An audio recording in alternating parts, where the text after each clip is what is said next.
Good evening everyone.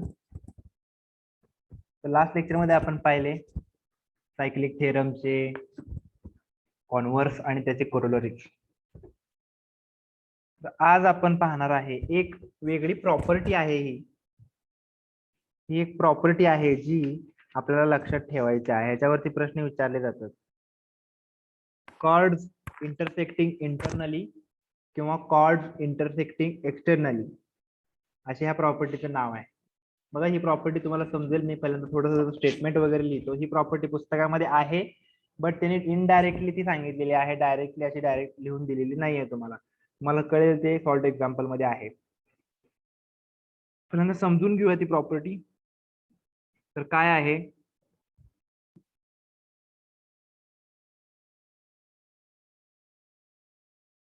Property of chords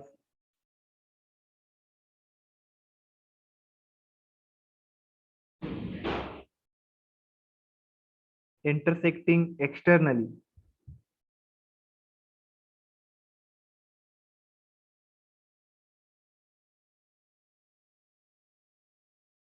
ह्या प्रॉपर्टीचं नाव आहे. काय होत असतंय, जर मी आता डायग्राम पहिल्यांदा काढतो.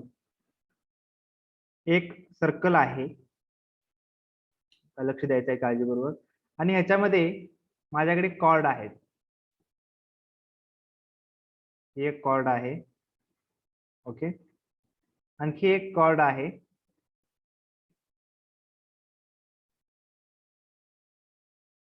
आता होतंय काय, तर ह्या कॉर्ड इथं तरी इंटरसेक्ट होत नाहीयेत, म्हणजे सर्कल मध्ये आतमध्ये इंटरसेक्ट होत नाहीयेत. ते काय होत बाहेर, सर्कलच्या बाहेर इंटरसेक्ट होते. जर सर्कलच्या बाहेर इंटरसेक्ट होत असतील तर म्हणजे अशा प्रकारे कॉर्ड्स काय होतात, बाहेर इंटरसेक्ट होतात. म्हणजे त्या कॉर्ड आपण एक्सटेंड केल्यामुळे ते इंटरसेक्ट झालेल्या कळाल्या. त्या थोड्याशा एक्सटेंड करावं लागतात. म्हणजे लाईन कंटेनिंग कॉर्ड असा आपण त्याला शब्द वापरतो. ह्या लाईन आहेत बेसिकली. इकडे पण तुम्ही अशी वाढवू जाऊ शकता, पण त्या कॉर्डच्या स्वरूपात आहेत की नाही. त्या काय सर्कलच्या कॉर्ड पण आहेत. लाईन जरी असल्या तरी ह्या सर्कलच्या कॉर्ड मध्ये आल्यामुळं, सर्कलमध्ये आल्यामुळे त्या कॉर्ड झालेल्या आहेत. आणि त्याच्यामुळे काय होतंय, त्यांच्यामध्ये एक अँगल तयार होतोय बघा, हा अँगल. या अँगल बद्दल आपण बोलणार आहे.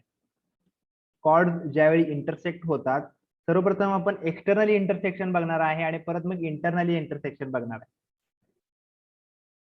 समजते? तर ह्या दोन लाईन आहेत ज्या कॉर्डला कंटेन करतात, म्हणतो आपण कंटेन. ठीक आहे, जी नावं देतो मी बघा. समजा हे ए बी असेल पहिली कॉर्ड, ही सी डी असेल, आणि ई पॉइंट मध्ये इंटरसेक्ट होते. ओके. तर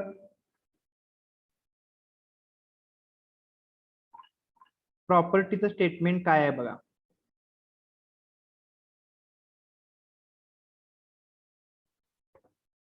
if two lines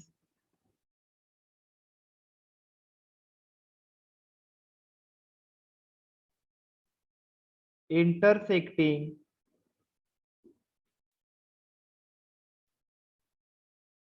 chords of a circle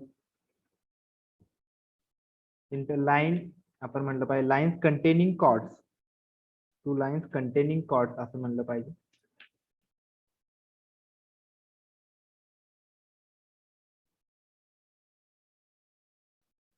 containing chords of a circle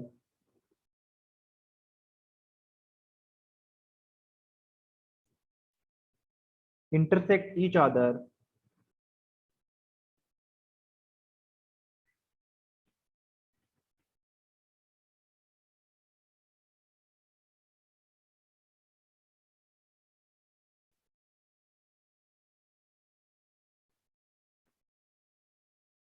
outside the circle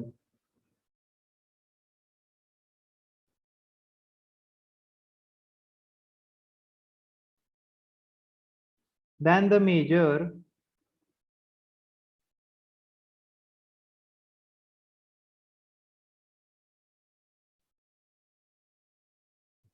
of angle between them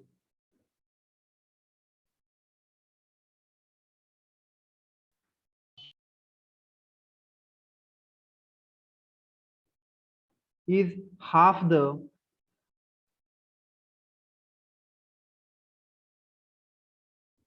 difference in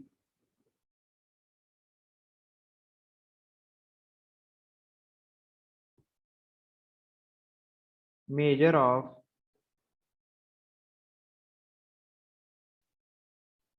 the arcs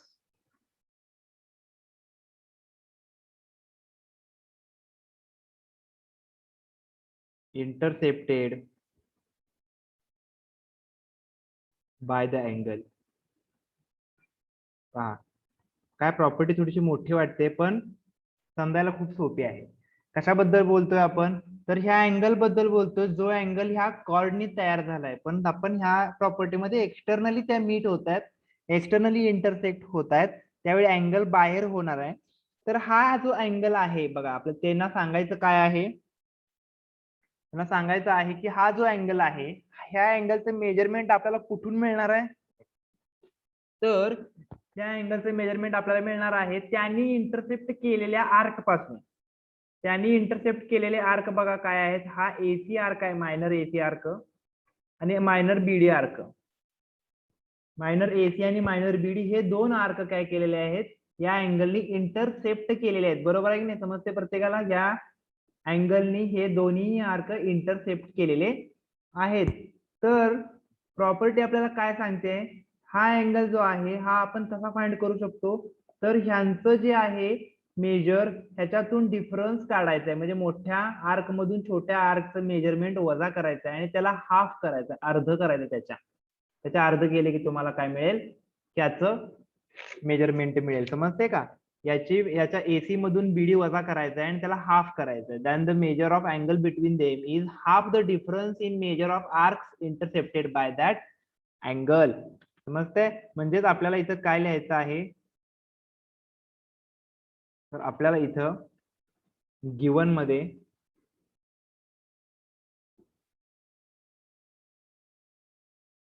chord AB and CD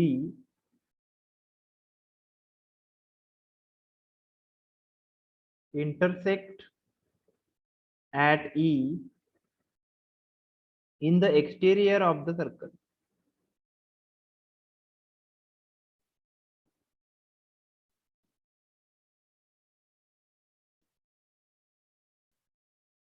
सर्कलच्या exterior मध्ये काय होते, ती cut होते. आपल्याला prove काय करायचं आहे ते आता मॅथमॅटिकली आपल्याला कसं लिहिता येईल, तर जसं म्हणालो त्यांच्या मधला अँगल कोणता आहे, अँगल AEC.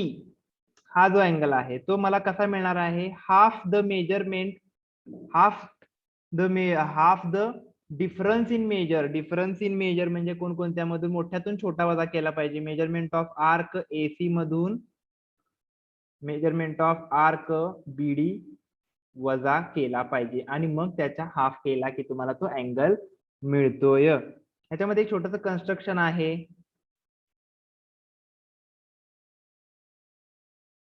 कन्स्ट्रक्शन काय आहे, तर आपल्याला AD किंवा BC तुम्ही काहीही जोडा, चालतंय. आयडिया त्याच्या मागची तुमच्या लक्षात आली की तुम्ही काहीही जोडलं तरी चालतंय. काय करायचं आपल्याला, तर हा A आणि इकडचा D आपल्याला काय करायचंय, जोडायचा आहे, ड्रॉ करायचं आहे.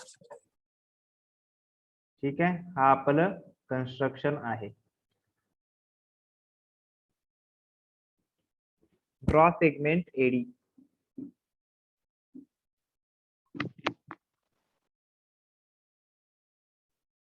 ओके, तर आता बघा प्रूफ लिहिणार आहे आपण.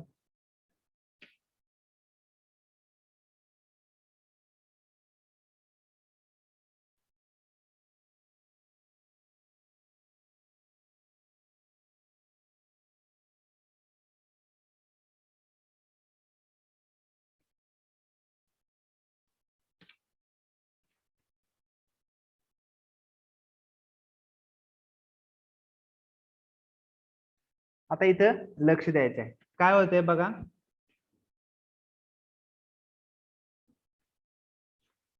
हा जो मी सेगमेंट ड्रॉ केलाय AD, हा जो सेगमेंट मी ड्रॉ केलाय हा AD, हा AD काय करतोय, अँगल तयार करतोय ADC नावाचा. बरोबर आहे, पहिली स्टेप समजली. ADC नावाचा काय करतोय, अँगल तयार करतोय, जो की काय आहे, इन्स्क्राइब्ड अँगल आहे, जो की इन्स्क्राइब्ड अँगल आहे. त्याचं मेजरमेंट कोण देतं, त्यांनी इंटरसेप्ट केलेला आर्क, म्हणजे त्यांनी इंटरसेप्ट कोणता केलाय, आर्क AC. बरोबर आहे का, हे पहिल्यांदा समजली पाहिजे गोष्ट. यांनी काय करतो आपल्याला, हा याचं मेजरमेंट कोण देतं, हा AC देतो. तसंच अजून एकदा बघा, हा मी एक अँगल तयार केला इथं DAB किंवा BAD. DAB म्हणजे हा अँगल, हा जो अँगल आहे तो सुद्धा काय होतोय, इन्स्क्राइब्ड अँगल होतोय, आणि त्याचं मेजरमेंट सुद्धा मला कुठे मिळणार आहे, त्यांनी इंटरसेप्ट केलेला आर्क BD हा देणार आहे. तर याचं इथे मिळणार आहे आणि याचं इथे मिळणार आहे. तर ह्या दोघांचं मला मेजरमेंट मिळणार आहे. आता का नाही, एक आपल्याकडे प्रॉपर्टी असते. काय प्रॉपर्टी असते, सगळ्यात पहिल्यांदा झालेला theorem, remote interior angle theorem. Remote interior angle theorem आपल्याला काय सांगतो, रिमोट इंटिरियर अँगल थिअरम काय सांगतो, त्यासाठी आपल्याला त्रिकोण पाहिजे. मग आता मी त्रिकोण कुठला बघतोय बघा, DAE. त्रिकोण कुठला बघतोय, AED हा त्रिकोण बघतोय. ह्या त्रिकोणामध्ये हा जो D आहे, हा बाहेरचा जो अँगल आहे ADC, हा काय आहे, त्याचा एक्सटिरियर अँगल आहे. काय अँगल आहे, हा एक्सटिरियर अँगल आहे, हा एक्सटिरियर अँगल आहे. मग ह्याचं मेजरमेंट कसं काढू शकतो त्या थिअरम नुसार, तर रिमोट इंटिरियर अँगल म्हणजे याची आणि याची बेरीज करून. बघा, रॉ कन्सेप्ट मी तुम्हाला सांगतो, लिहून तर आपण परत देणारच आहे. समजा मी याला 3 नंबर अँगल म्हणलो, हा 1 नंबर अँगल आहे, हा 2 नंबर आहे, हा 3 आहे तो एक्सटिरियर आहे. मग एक्सटिरियरची आपल्याला कशी मेजरमेंट मिळत असते, तर रिमोट इंटिरियरने मिळत असते. ह्या त्रिकोणामध्ये चर्चा चालू आहे आपली, ट्रायंगल ADE मध्ये चर्चा चालू आहे. त्याच्यामध्ये हा 3 जो आहे हा काय आहे, एक्सटिरियर आहे. मग याचं मेजरमेंट आपल्याला कसं मिळणार असतं, रिमोट इंटिरियरने मिळणार असतं. रिमोट इंटिरियर म्हणजे 1 आणि 2 आहे, म्हणजे 3 इज इक्वल टू 1 प्लस 2 आहे, 3 इज इक्वल टू 1 प्लस 2 आहे. पण मला काय हवंय, 2 ची व्हॅल्यू हवी ना, मला काय हवंय, AEC म्हणजे हा ट्रायंगल हवाय. मग 2 इज इक्वल टू काय येईल, हा 3 - 1 येईल. बरोबर ना, ह्यातून हा वजा केल्यावर मला हा मिळेल का नाही, यातून हा वजा केल्यावर हा मिळणार आहे, यातून हा वजा केल्यावर हा मिळणार आहे. मग याची व्हॅल्यू मला कोण देणार आहे, AC देणार आहे. तो कसा देणार आहे, इन्स्क्राइब्ड अँगल थिअरमनी हाफ ऑफ AC असतो. Inscribed angle theorem half of AC असतं. तसंच हे सुद्धा मला 1 ची व्हॅल्यू कोण देणार आहे, BD देणार आहे, म्हणजे हाफ ऑफ BD असतो. म्हणजेच हा मी जर बाहेर काढला तर AC मायनस BD, जे की मला प्रूव्ह करायचंय. किती सोपं प्रूफ आहे बघा बघू, काय याच्यामध्ये अवघड नाही. परत एकदा लक्ष द्या, आपण आता लिहिताना तुम्हाला गोष्टी परत एकदा कळणार आहेत.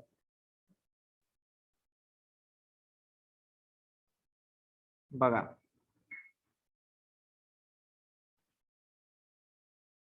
पहिल्यांदा मी अँगल इन्स्क्राइब्ड कोण आहे त्याच्याबद्दल लिहितो, नाहीतर पहिल्यांदा आपण त्या त्रिकोणात जाऊया. In triangle ADE,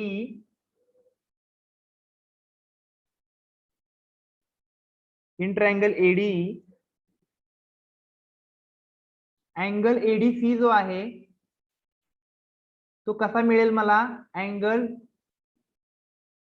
DAE plus angle AED. बरोबर आहे, AED आणि DAE ने मिळणार आहे. ह्याचं रिझन आहे रिमोट इंटिरियर अँगल थेरम.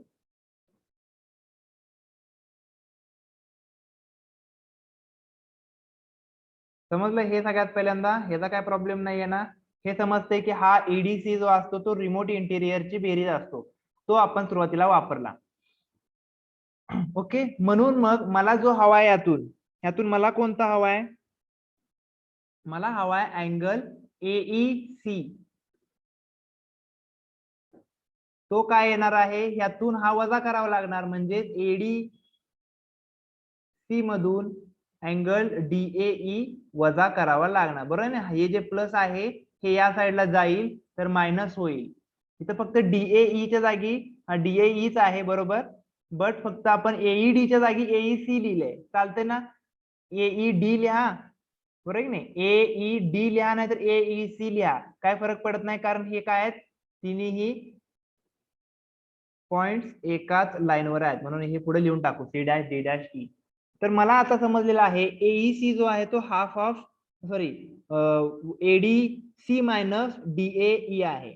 आता 1 बाय 1 मी लिहितो, बट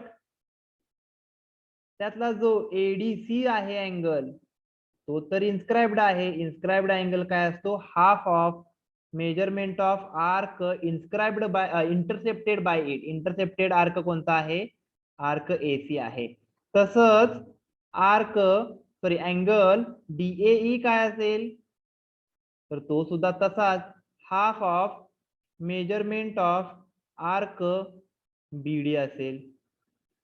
हे दोन्ही काय आहेत, इन्स्क्राइब्ड अँगल थेरम मुळे आपण लिहिलेले आहेत.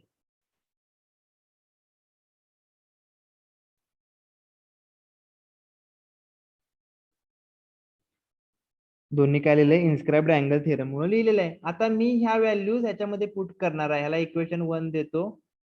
हेन्स बघा angle AEC is equal to काय होईल, ADC च्या ठिकाणी मी हे लिहिणार 1/2 of measurement of arc AC minus 1/2 of measurement of arc BD is equal to 1/2 common बाहेर आले तर measurement of arc AC minus measurement of arc BD.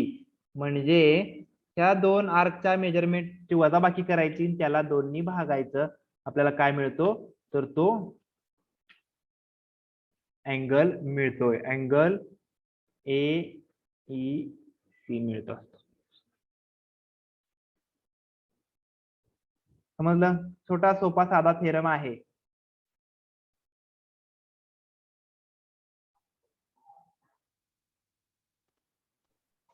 आता सेम थेरम आपण लिहिणार आहे ज्यावेळी कॉर्ड्स इंटरसेक्ट आतमध्ये होतात त्यावेळी काय होते, ज्यावेळी कॉर्ड्स आतमध्ये इंटरसेक्ट होतात त्यावेळी काय होणार आहे हे आपण पाहणार आहे.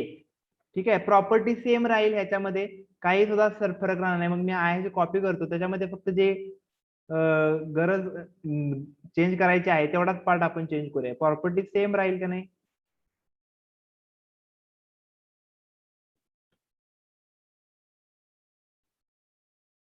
फक्त आता काय होईल,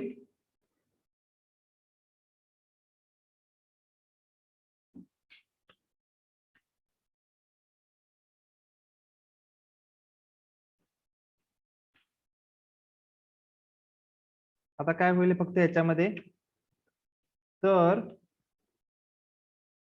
to lines containing chord of a circle intersect inside the circle होईल फक्त चेंज. काय सर्कल चेंज मध्ये चालू, इनसाइड द सर्कल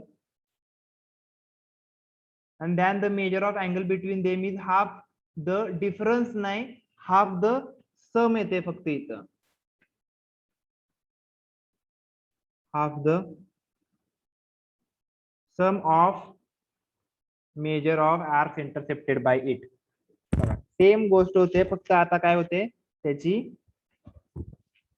बेरीजच्या वजाबाकीची आपण बेरीज करणार आहे.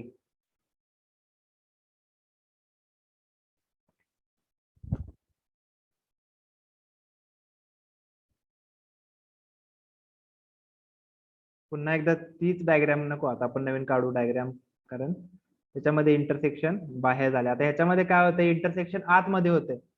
तर समजा ही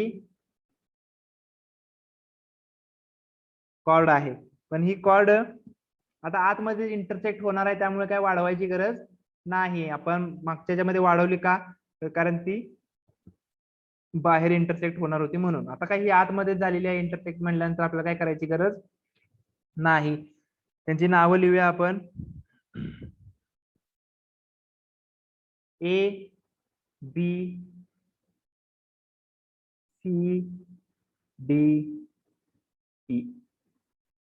गिवन. सेम प्रूफ होणार आहे, सेम, काही बदल नाही. Chord AB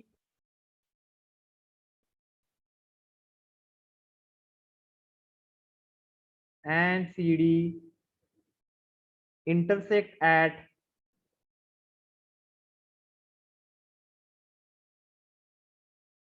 E in the interior of the circle.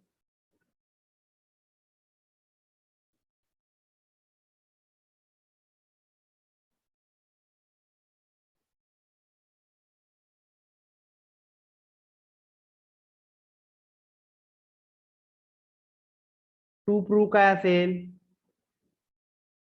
तर अँगल एईसी जो होतोय आता पुन्हा तोच अँगल काय बदलत नाही. अँगल एईसी म्हणा किंवा अँगल बीई डी म्हणा ते दोन्ही अपोजिट अँगल आहेत का नाही. इथं काय होतंय अपोजिट अँगल मिळतं त्या दोन्ही अँगलचं सेमच मेजरमेंट असते त्याच्यामुळे इथं काय प्रॉब्लेम नाही. याचं आणि याचं मेजरमेंट सेम याचं आणि याचं मेजरमेंट सेम पण तुम्ही आयदर याच्याबद्दल बोला किंवा याच्याबद्दल बोला. हे दोन्ही अँगल तयार झाले तिथं. हे दोन्ही अँगल आहेत इथे बोलण्यासाठी पण याच्यासाठी किंवा याच्यासाठी म्हणा मग तुम्ही एका कुठल्या ह्या दोघांसाठी कुठल्या पण एकाला म्हणला की त्याचा अपोजिट अँगल सेम होणारच आहे की नाही. त्याच्यामुळे आपण सुरुवातीला याचं फक्त बोलूया एईसी. तर हा समजा तुम्हाला एईसी फाइंड करा म्हणत असतील तर तुम्ही काय करणार एईसी हा फाइंड करा म्हणत असतील तर त्यांनी इंटरसेप्ट केलेले आर्क बघायचे. तर त्यांनी इंटरसेप्ट केलेले आर्क हा एक आहे बरोबर आणि हा एक आहे. त्या कॉर्डनी इंटरसेप्ट केलेले आर्क कुठले आहेत हा आहे आणि हा आहे. तर यांचं काय होणार आहे बेरीज होऊन यांची काय होणार आहे बेरीज होऊन हाफ मेजरमेंट करावं लागणार आहे. मग लिहिणार कसं तुम्ही 1/2 of measurement of arc A C minor arc बरं का minor arc A C plus measurement of arc B D हे झालं टू प्रूव्ह. कन्स्ट्रक्शन याच्यामध्ये सुद्धा आहे. कन्स्ट्रक्शन याच्यामध्ये काय असेल माहितीये का ह्याच्यामध्ये ए आणि डी जोडायचं आपल्याला. ए आणि डी कन्स्ट्रक्शन थोडंसं वेगळं आहे त्याच्यापेक्षा पण आयडिया सेमच आहे. तिथं सुद्धा हेच आपण करतोय अँगल तयार करण्याचा प्रयत्न करतोय इन्स्क्राइब्ड अँगल राईट.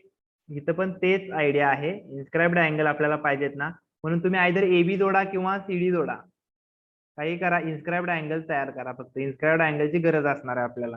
बघा आता इन्स्क्राइब्ड अँगल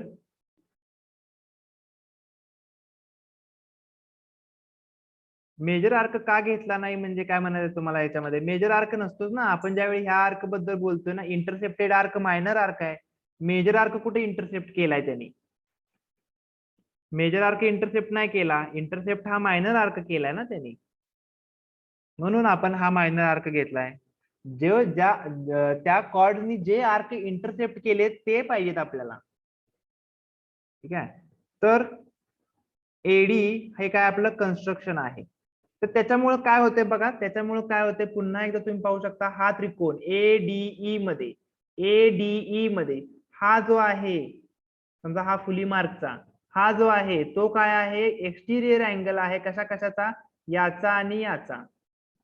म्हणजे ह्या त्रिकोणामध्ये हे दोन त्याचे रिमोट इंटिरियर आहेत आणि त्याचा हा एक्सटिरियर अँगल आहे ज्याची आपल्याला बेरीज करायची आहे जो आपल्याला काढायचा आहे. म्हणजे कन्स्ट्रक्शन पहिल्यांदा लिहूया draw segment AD proof in triangle ADE angle AEC जो आहे तो काय असेल angle EAD plus angle ADE असेल. रिमोट इंटिरियर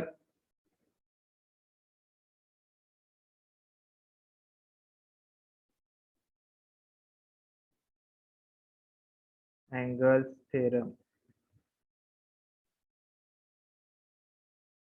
ठीक आहे मग ह्याच्यामध्ये मला अँगल हाच पाहिजे एईसीच हवा आहे त्याच्यामुळे इथं मला काय इकडनं तिकडे करायची काय गरज लागली नाही. मला हाच शोधायचा आहे ना मग माझं काम झालेलं आहे इथं ऑलरेडी. बट मग म्हणतो मी बट अँगल ईएडी जो आहे तो काय आहे half of measurement of arc BD. तसाच अँगल एईडी किंवा त्याला आपण एडीसी सुद्धा म्हणलं तर चालतंय, तो काय आहे, half of measurement of arc AC आहे. या दोघांचं रिझन एकच आहे, इन्स्क्राइब्ड अँगल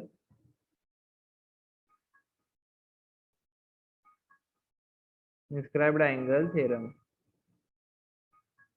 त्याला 1 त्याला 2. फ्रॉम 1 and 2 मग मी काय म्हणू शकतो, हेन्स अँगल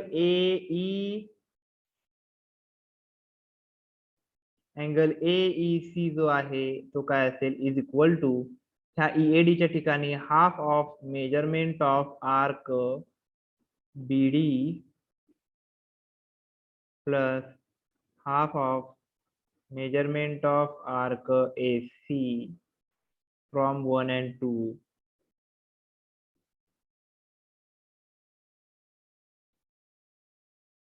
आणि मग मी त्यातनं फक्त एक हाफ बाहेर काढणार आहे, angle A E C is equal to half फक्त बाहेर येईल, आतमध्ये राहील मेजर ऑफ आर्क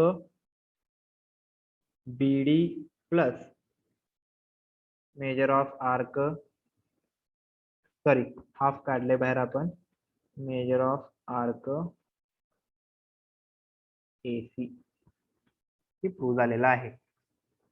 ठीक आहे, हे छोटे छोटे एकमेकांशी संबंधित थेरम आहेत, खूप सोपे आहेत बघा. आता आपण 1 आणि 2 फ्रॉम 1 and 2.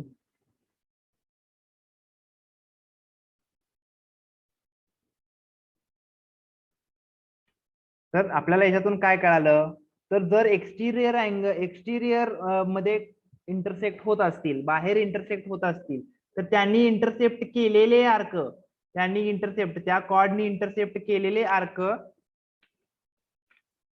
एक्सटिरियर असतील तर वजाबाकी करायची आणि हाफ करायचं, आणि इंटिरियर असेल तर बेरीज करायची आणि हाफ करायचं. आता ह्याच्यामध्ये अजून एक गोष्ट तुम्हाला मला सांगायची आहे, की जर तुम्हाला असं विचारलं की हा अँगल ठीक आहे, तुम्ही एईसी फाइंड केला, पण बीईसी च काय हो, हा अँगल समजा तुम्हाला हा अँगल विचारला तर त्याचं काय येईल, बीईसी च सुद्धा तसंच येणार, काय फक्त बदलणार, तर बीईसी हा अँगलचं मेजरमेंट बघा मी इथे लिहितो, अँगल बीईसी हा कसा फाइंड करणार तुम्ही, तर तो पण तसाच फाइंड करणार, half of measurement of arc intercepted by it. एक तर तो बीसी नी केलेला असेल, सॉरी एक पहिला तर तो B C, measurement of arc B C plus measurement of arc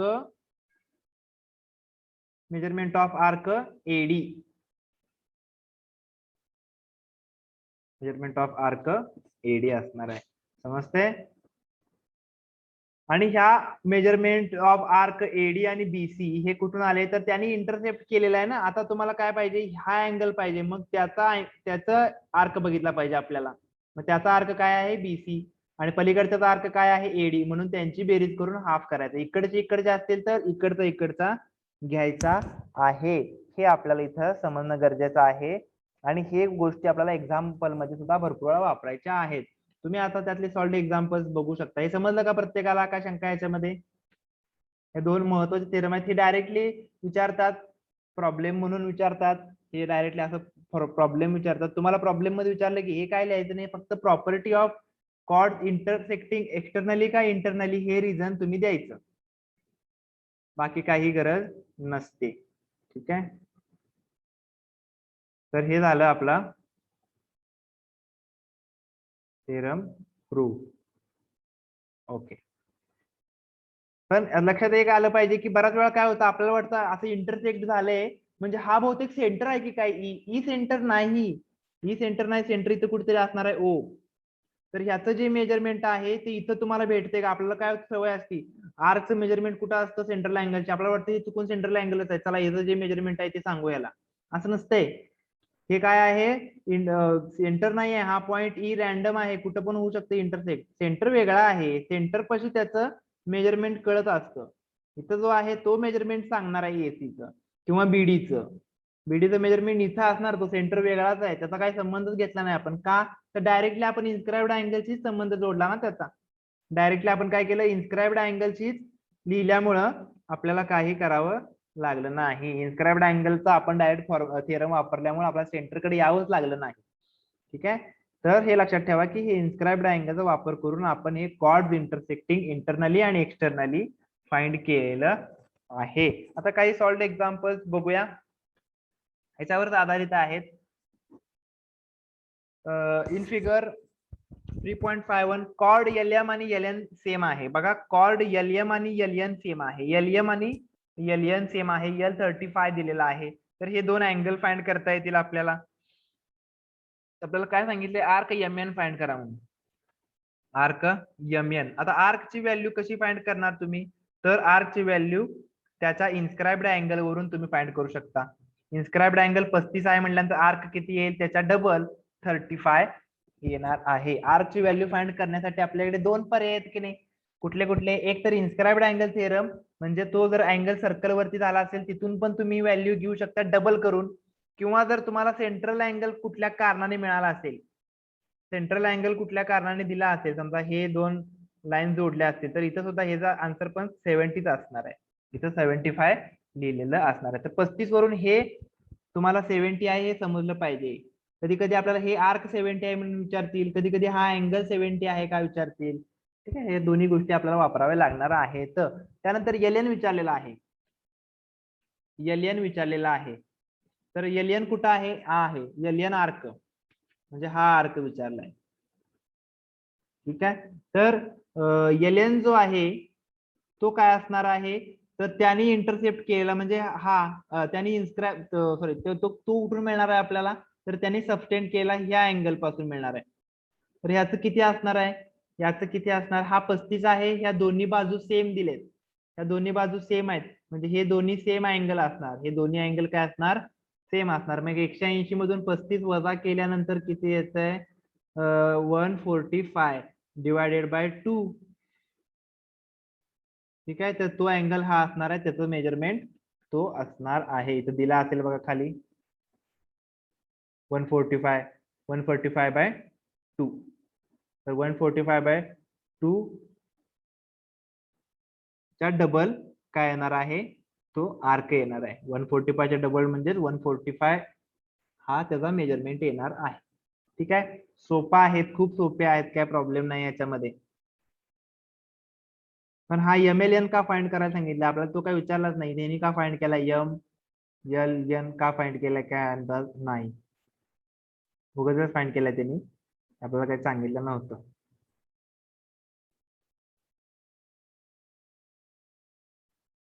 angle M साठी त्यांनी खूप काही काही केलंय. अँगल M फाइंड करण्यासाठी त्यांनी काय काय नाही, हे काय केलंय, हे उगाच वापरलंय त्यांनी, काय गरज नाहीये. उगाच एक्स्ट्रा स्टेप्स केले, ते काय बहुतेक इथं त्यांनी मग सांगायचं काय तर विसरले असतील, त्याची काही गरज नाही. इथून इथपर्यंत उगाच लिहिलेलं आहे हे डायरेक्टली. LM आणि LN जर सेम असतील तर अँगल दोन अँगल सेम म्हणून एक अँगल 145/2, म्हणजेच तो अँगल तेवढा असेल तर आर्क काय असेल त्याच्या डबल. आर्क मोठा असतो अँगल पेक्षा, हे लक्षात ठेवायचं. इन्स्क्राइब्ड अँगल पेक्षा आर्क डबल असतो, आर्कची व्हॅल्यू जास्त असते, हे लक्षात असू द्या. इन्स्क्राइब्ड अँगलच्या जास्त असते. आणि हा जो आहे हा आता आपण पाहिलेला थेरम आहे. बघू कसा आहे. तर आपल्याला काय विचारलंय, काय सांगितलंय, तर हे इंटरसेक्ट होते आतमध्ये, इंटरसेक्ट आतमध्ये. तर हा 24 दिलाय बघा, हा 24 दिलाय, हा 58 दिलाय. हा 58 काय आहे, ह्या दोघांची बेरीज आहे 24, आणि समजा हा x असेल, 24 प्लस x हा 58 असणार आहे. 24 प्लस x 58 असणार, म्हणजे हा किती येणार आहे, 58 मायनस 24 34 येणार आहे. हा किती आहे, 34 येणार. मग हा 34 असेल तर त्यांनी इंटरसेप्ट केलेला आर्क म्हणजे हा काय असेल, 34 गुणिले 2 68 असणार, आणि हा 24 गुणिले 2 PR हा असणार 48 असणार. मग यांची दोघांची बेरीज करायची, कोणाची 48 आणि 68 ची बेरीज करायची. 48 आणि 68 8 16 116, त्या भागिले 2 करायचं, किती आलं 58 आलं की नाही, हे 58, हे पण 58, हे पण 58च असणार आहे. तर हेच आपल्याला इथं व्हेरीफाय करायला सांगितलेलं आहे. आणि परत ती प्रॉपर्टी लिहा म्हणून सांगितले, जी की आपण ऑलरेडी लिहिलेली आहे. ओके, आपण जे आज शिकलो ते हे पूर्ण एक्झाम्पल शिकलो, पण हिने एक्झाम्पल मधनं दिलंय, आपण डायरेक्ट ती प्रॉपर्टी लिहून दिलेली आहे, जेणेकरून तुम्हाला ह्या प्रॉपर्टी विचारल्या, ही प्रॉपर्टी आज आपण शिकलो बघा. ठीक आहे. तर ही प्रॉपर्टी आपल्याला समजलेली आहे. ठीक आहे, पुढे जाऊया.